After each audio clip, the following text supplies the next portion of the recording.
Welcome to Classical Architecture ABC. This is Devin, your guide, and today we are on the letter C. And C is for Corinthian. Perhaps in 1975 you were in the market for a new car. Say maybe the Chrysler Cordoba, shown here with actor Ricardo Montalban. The seats of this luxury car were made of, as only Montalban can say, fine Corinthian leather. Fine Corinthian leather? There is no such thing as Corinthian leather. It was a marketing slogan cooked up by an ad agency, and the leather really came from this factory in Newark, New Jersey. So why call it Corinthian? Because Corinthian sounds fancy and luxurious, which is a good description for the Corinthian Order, shown here. It's the order used on buildings such as the United States Capitol and the Supreme Court building. It's tall, slender, and elegant.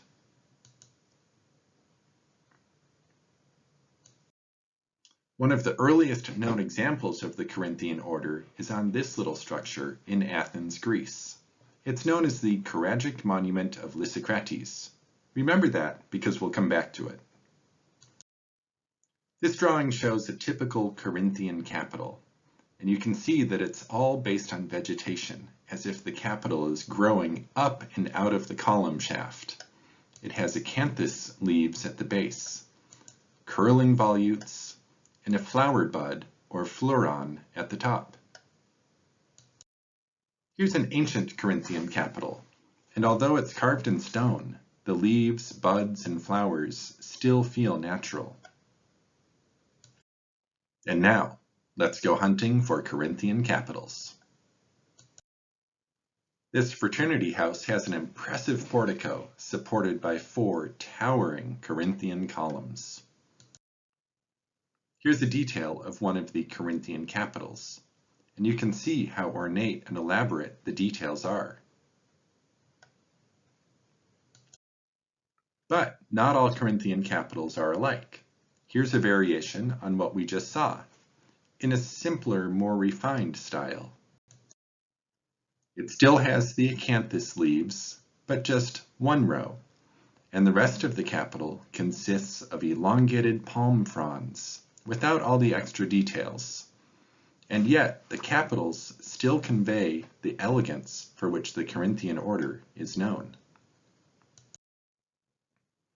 Earlier, I mentioned the Corinthian Monument of Lissa in Athens. Here's a drawing of it to refresh your memory, along with a close-up of one of the Corinthian capitals.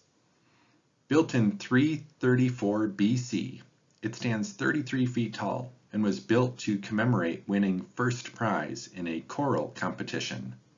Singing was a big deal back then, I guess.